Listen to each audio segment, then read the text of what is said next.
자, 오늘 말씀은 청지기로서라고 하는 말씀으로 우리 함께 은혜를 나누겠습니다. 오늘부터 며칠간은요, 예수님을 대적했던 사람들을 한번 살펴보려고 합니다. 우리는 그들의 모습을 통해서요, 우리 신앙생활을 한번 돌아봤으면 좋겠어요. 그래서 우리가 이 신앙생활을 하면서 조심해야 될 것이 무엇인지 우리가 알고 깨달아서 그것을 고칠 수 있는 그런 시간들이 되어졌으면 참 좋겠습니다. 자, 우리 생각해 보면요, 여러분들 예수님을 대적했던 자들이 누구였습니까? 이방인들이 아니었습니다. 동족 유대인들이었습니다.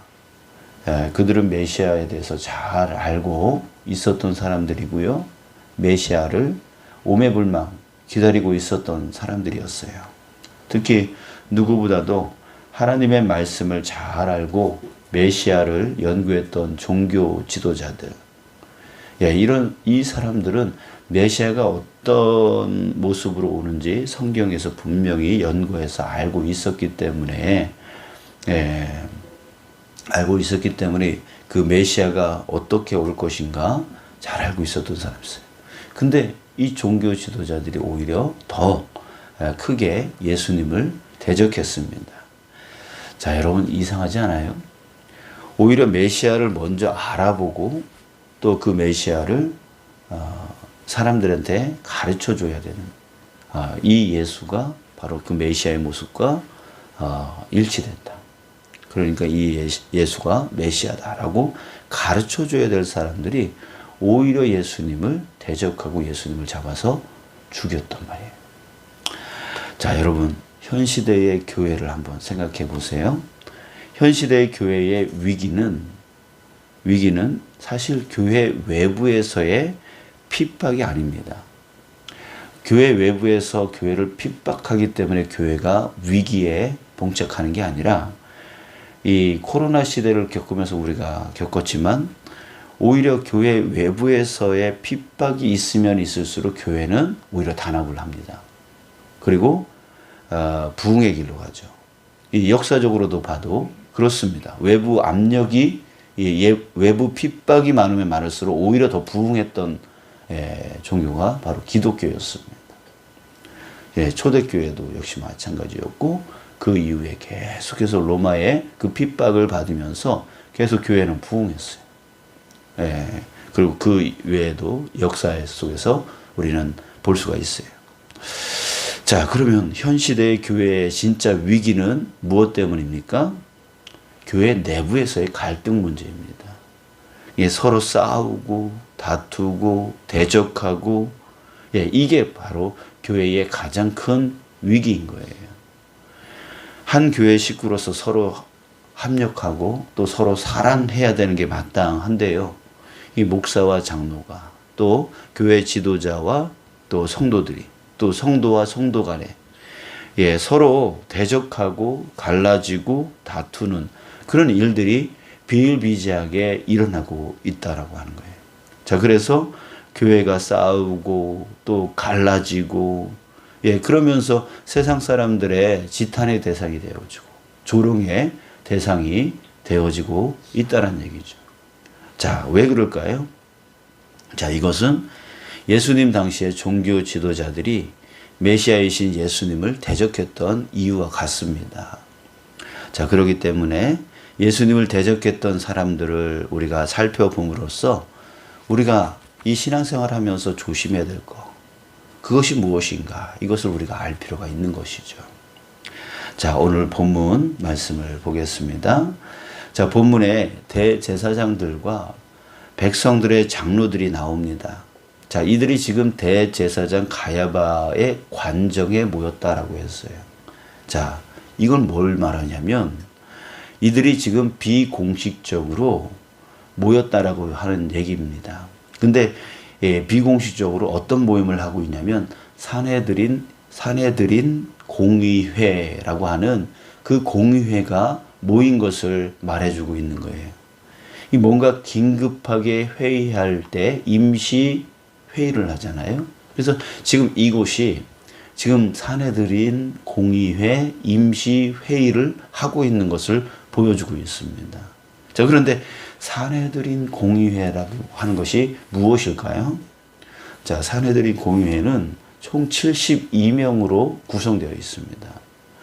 대제사장, 서기관, 그리고 족장급의 장로들, 이 세 부류, 세 계층에서 각각 24명씩 뽑아서, 그래서 72명으로 구성되어지는 거예요. 즉, 유대인들 중에서 최고 대표자들, 진짜, 우리 그 국회의원 뽑듯이, 유대인들 중에서 최고 대표자들로 구성되어 있는 거예요. 자, 그래서 이 회의는 유대인들에게 최고의 권위를 가진 의결 기관입니다. 그래서 나라의 그 일들, 정치 기관과 같은, 그리고 종교와 정치를 한꺼번에 주관하고 결정해 나가는 최고의 의결 기관이었던 거죠. 자, 무엇입니까? 이 산헤드린 공의회는 최고 성공의 자리였어요. 모든 유대인들이 선망하는 자리였던 거예요. 아, 저 자리에 앉으면 성공했다. 그런 자리가 바로 산헤드린 공의회의 그 자리였다는 거죠.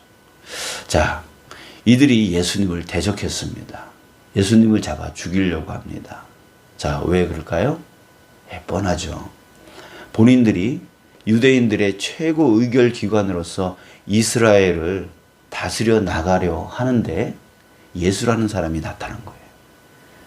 이 예수라는 사람이 기적을 일으키고 또 천국의 복음을 전한다 그러고 하면서 진리라고 하는 것을 선포하는데 인기가 높아지는 거죠. 그래서 사람들이 이 최고 의결 기관인 산헤드린 공의회를 따라가는 게 아니라 저 예수라고 하는 사람의 말을 따라가는 거예요. 그들 예수한테 예수의 팬이 되어지는 거예요. 자, 그랬을 때 이 산헤드린 공의회에게 있어서 예수님이 어떻게 보이겠어요? 자신들의 그 권위, 그 자신들의 자리를 빼앗는 것처럼 보이게 되어지는 거죠. 자, 그러기에 그들은 오늘 4절 말씀처럼요, 예수를 흉계로 잡아 죽이려고 의논하되, 흉계로 잡아 예수를 잡아 죽이려고 지금 회의를 하고 있었던 거예요. 자, 원래 그들은 어떤 일을 해야 되는 사람들입니까? 이스라엘 백성들에게 영적인 본을 보여야 되는 사람들이에요. 그래서 성경을 잘 가르치고 하나님을 잘 믿으면서 살아갈 수 있도록 섬기는 자들이었어요. 이게 나라의 평안을 위해서 또 정치를 잘 해야 되는 사람들이에요. 그러니까 결국은 이 산헤드린 공의회는 자신의 이익보다는 그 나라 전체 백성들의 영적인 이익과 그 다음에 육적인 이익을 위해서 섬겨야 되는 그런 자리였다라고 하는 거예요. 자, 그런데 그들은 최고 높은 자리를 차지하고 자기들의 입맛에 따라서 나라 일을 좌지우지했던 그런 자리로 바뀌어 버렸던 것이죠. 그러기에 예수님 인기가 높아지니까 자기네 자리가 빼앗길까 봐, 자기네 권위가 땅바닥에 떨어질까 봐 그걸 염려하고 그 예수가 메시아이든 메시아가 아니든 그거에 대해서는 생각하려 하지 아니하고 자기네 자리만 생각한 거죠. 결국은 자기 자리를 위협하는 저 예수를 잡아 죽여야 되겠다. 그러지 않으면 우리는 아무 쓸모가 없는 사람이 되겠다. 이 자리, 이 권위의 자리를 우리는 뺏길 수밖에 없겠다. 이렇게 위협을 받게 되어진 거예요. 자, 사랑하는 여러분, 우리를 보겠습니다. 여러분, 우리 목사는 어떻습니까? 목사는 어떤 사람이에요? 말씀과 기도에 집중해서 항상 성령 충만해야 되는 사람이에요. 그래서 성도들에게 영적인 양식을 잘 먹여서 성도들이 주님 안에서 행복하게 살아갈 수 있도록, 그 믿음의 강건함으로 행복하게 살아갈 수 있도록 섬겨야 되는 사람이에요. 자, 그런데 어느 순간서부터 교회 내외의 많은 일들 속에 빠져버리고 말씀과 기도를 잃어버리죠. 그리고 목사 권위만 내세우려고 합니다. 자, 장로는 어떻습니까? 성도들의 본이 되어서 어떻게 섬겨야 되는지, 또 어떻게 기도해야 되는지, 어떻게 찬송하고 어떻게 예배해야 되는지 그 본을 보여줘야 되는 거예요. 또 어떤 삶을 살아야 하는지, 세상에서 어떤 삶을 살아야 되는지 그 모습을 보여줘야 되는 자리예요. 그리고 각 사역의 관리자로서, 지도자로서 섬겨야 되는 그런 자리인 거죠. 자, 그런데 어느 순간부터 섬기기보다는 가장 높은 자리, 그 자리에서 이래라 저래라 다스리려고만 하는 그런 자가 되어 버리지 않습니까? 자, 권사는 어떻습니까? 성도들을 돌보기 위해서 세워진 자리입니다. 주변을 돌아보면서 힘겨워하시는 분들이 없나, 어려워하시는 분들이 없나, 항상 주변을 돌아보는 그런 일을 하라고 권사의 자리가 만들어진 거죠. 자, 그런데 또 어느 순간서부터 그 자리가 또 권위를 내세우는 그런 자리가 되어져서 내가 권사인데 라고 하면서 그렇게 자꾸만 다스리려고만 하는 그런 자리가 되어 버립니다. 자, 안수 집사는 어떻습니까? 이 자리는요, 순종하라고, 헌신하고 봉사하라고, 그럼 몸으로 정말 활동하면서 정말 봉사의 자리에서, 헌신의 자리에서 좀 그렇게 하라고 집사 자리를 주는 거고, 그리고 그 자리에서 너무 열심히 하니까 이 사람은 서리 집사가 아니라 이제 안수하여 종신 집사를 해서 열심히 섬기고 열심히 봉사하라고 안수하여 안수 집사의 자리를 주는 겁니다. 자, 그런데 또 이 자리도 어느 순간서부터 목사와 대립하게 되어지고 장로, 권사와 또 대립하여서 비판하는 자리가 되어지고, 목사가 저래, 장로 저래, 권사가 저래, 이렇게 대립하는 그런 자리가 되어 버린다는 거죠. 자, 여러분, 왜 이렇게 되는 것일까요? 서로 연합하고, 서로 사랑하고, 서로 자기의 자리에서 정말 자기의 맡은 그 역할에 충성하여 나가야 될 그런 우리들이 왜 서로 대립하고, 서로 대적하고, 서로 그렇게 되어지는 걸까요? 자, 그 이유는 처음에는 겸손함으로 순종하며 열심히 하려고 합니다. 자, 그런데 그 자리에 오래 있다 보면 그 자리가 자신의 계급이 되어져 버리기 때문입니다. 그러면서 의무와 책임보다는 권리를 따지는 그런 자로 변질되어 버리는 것이죠. 이 사내들인 공회원들도 그랬습니다. 처음에는 감사함으로 그 역할을 감당했을 거예요. 자, 그러나 점점 그 자리에 오래 있으면서 그 자리가 계급이 되어버린 거예요. 유대인들 중에 가장 높은 자리, 그 계급이 되어져 버려서. 그래서 권력을 휘두르려고 하는 거예요. 자, 그러면 어떻게 해야 돼요? 이게 그 자리에 처음 자리에서는 초심이 있어서 섬기려고 하고 그 맡은 바 역할을 하려고 하는데 이게 오래되다 보면 나태해지고 게을러지고 오히려 권위를 자꾸만 내세우려고 하고 거기 계급인 것처럼 생각하게 만들어진다는 거죠. 자, 여기에 빠지지 않으려면 우리는 어떻게 돼요? 매일매일 새로워져야 되는 거예요. 매일매일 새로워져야 돼요. 옷에 먼지가 쌓이지 않도록 어떻게 해야 돼요? 털어줘야 되죠. 매일매일 털어줘야 돼요.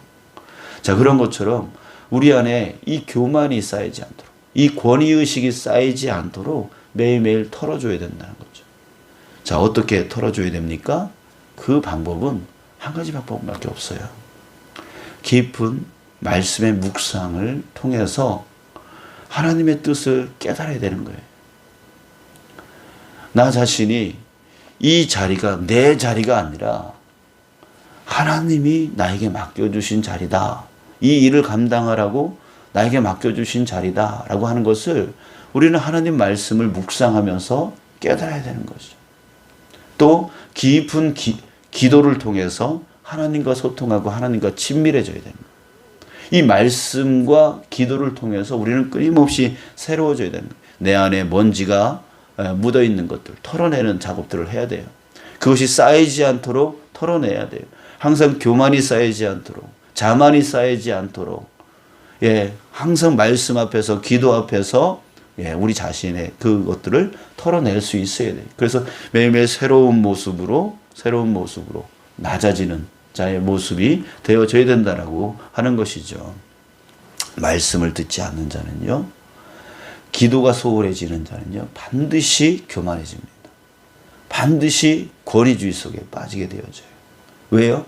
쌓이니까. 교만이 쌓이고, 자만이 쌓이고, 권위가 쌓이고, 그렇게 되어지니까 반드시 이런 사람들은요, 권위주의자가 될 수밖에 없어요. 사내들인 공유의 원처럼 그렇게 될 수밖에 없어요. 우리가 염려하고 있는 목사의 모습, 우리가 염려하고 있는 장로, 권사, 집사의 모습, 안수 집사의 모습이 되어질 수밖에 없다는 거예요. 말씀을 듣지 않는 자들, 기도가 소홀해지는 자들, 이런 자들은 반드시 그렇게 될 수밖에 없다라고 하는 거예요. 여러분들 베드로전서 4장 10절에 각각 은사를 받은 대로 하나님의 여러 가지 은혜를 맡은 선한 청지기 같이 서로 봉사하라. 청지기라고 하는 말이 나옵니다. 디도서 1장 7절에 감독은 하나님의 청지기로서 라고 이 청지기 말이 나옵니다. 청지기가 뭐예요? 청지기는 맡겨진 자입니다. 누굴 위해서? 주인을 위해서. 주인을 위해서 그 자리를 맡겨진 거죠. 자, 여러분들, 우리가 바로 청직이라고 해요. 목사는 청직이에요. 맡겨진 자리에서 일하는 거예요. 누굴 위해서? 나를 위해서가 아니라 하나님을 위해서. 여러분들도 역시 마찬가지입니다. 맡겨진 자리예요. 청직이란 말이죠. 자기 자리가 아니에요. 자기 권위를 내세우려고 하는 그 자리가 아니라 하나님이 여러분들에게 맡기신 거예요. 근데 이 자리는 어떤 특징이 있습니까? 맡겨진 자리이기 때문에 누구를 위해서 일해야 되냐면 자기를 위해서 일하는 게 아니라 하나님, 주인을 위해서 일해야 되는 거고, 또 한 가지 특징은 그 주인이 언젠가는 그 자리를 심판할 거라는 거예요. 우리를 심판할 거라는 거예요. 그 자리, 그 맡겨진 자리에서 열심히 했는지, 충성했는지 반드시 심판할 거라는 얘기죠. 여러분들, 우리 이 마음을 결코 잊어서는 안 됩니다. 이 자리는 내 자리가 아닙니다. 주님이 나에게 맡겨주신 자리입니다. 그렇기 때문에 나의 유익을 위해서 이 자리를 사용하면 안 됩니다. 하나님을 위해서 이 자리를 사용할 수 있는 자가 되어야 되는 것이죠. 그리고 나태해지면 안 됩니다. 남들이 나를 권사라고 부르는데 그 권사의 역할을 감당하지 못하고 있다면 우리는 빨리 그것을 깨달아야 되는 거죠. 남들이 나를 목사라고 부르고 있는데 그 목사의 역할을 하지 못하고 있다면 빨리 그것을 깨닫고 온전한 모습이 되어져야 된다라고 하는 것이죠. 여러분, 사울 왕은 처음에는 겸손한 사람이었어요. 왕으로 세우려고 하니까 숨었어요. 나는 능력도 없고 나는 힘도 없고 나는 그럴 만한 지식이 없어요. 나는 못해요. 라고 하면서 숨었어요. 그런데요, 그가 왕이 된 후에 점차 그 자리가 계급의 자리, 가장 높은 왕의 자리, 이 자리가 되어져 버렸던 거예요. 그래서 그 이후로 자기 마음대로 하려고 했고, 자기 뜻대로 하려고 했고, 자기 감정대로 하려고 했어요. 권력을 휘둘렀어요. 백성들을 섬기라고 그 자리에 하나님께서 세워주셨는데 그 백성들 위에 군림하면서 자기 마음대로, 자기 뜻대로, 자기 감정대로 막 하려고 했단 말이죠. 자, 그 자리가 영원히 자기 자리인 줄 알았어요. 자, 그러나 그러지 않았어요. 하나님이 그를 어떻게 했습니까? 그 자리를 빼앗아서 다윗에게 그 자리를 넘겨줬습니다. 그리고 사울은 결국 하나님에 의해서 그 자리를 빼앗겼고 전쟁에서 죽게 되어집니다. 여러분, 하나님이 맡겨주신 자리는요, 영원한 자리가 아니에요. 하나님이 세우시기도 하지만 하나님이 끌어내리시기도 해요. 그 역할을 온전히 감당하지 못하고 있다면요. 사랑하는 여러분, 지금 우리가 있는 자리는 하나님이 임시적으로 맡겨주신 청지기 자리임을 항상 깨닫기를 주님의 이름으로 축복합니다. 예, 이것을 알고 살아가는 것이 정말 진정 우리에게 복입니다. 여러분, 이제 우리 인생 얼마나 살아갈지 우리는 알지 못합니다. 그 기간 동안에 우리 주님께서 나에게 맡겨주신 이 청지기의 자리, 예, 뭐 이랬다 저랬다 이런 핑계 대지 말고요. 예, 또 권위 내세우지 말고요. 주님이 나에게 맡겨주신 이 자리, 뭘 해야 되는지, 뭘 해야 하나님께 영광이 될 수 있는지 우리 이것만 생각하고, 예, 그 일을 조금씩이라도 하나하나 우리가 이루어 나가는 저와 여러분들 되어지길 간절히 소망합니다. 그렇게 되어진다면 우리는 대립할 필요가 없어요. 서로 대적할 필요가 없어요. 서로 싸울 필요가 없어요. 서로 자신의 역할에 충성해 나간다면 우리는 연합되어져서 정말 부흥을 일으키는 그런 놀라운, 예, 공동체가 되어질 줄 믿습니다. 우리 서로 존중하고 서로 존경하고, 예, 다른 직분에 있는 자들을 서로 존중해 주고 자신의 역할에 충성할 때, 예, 우리 교회는 정말 크게 부흥하여 하나님 앞에 영광 올려드릴 줄 믿습니다. 우리 그것을 위해서 우리 오늘 함께 기도했으면 좋겠어요. 먼저는 자기에게 맡겨진 이 청지기 자리, 예, 거기에 충성하여서 정말 내가 더 낮은 자리로 내려가서 섬길 수 있는, 예, 주님이 내게 이거 하라고 맡겨주신 그 일을 그걸 감당하며 나갈 수 있도록 주님 인도해 달라고 우리 오늘 기도하며 나가는, 예, 오늘 기도 시간이 되어졌으면 좋겠습니다. 예, 기도하겠습니다.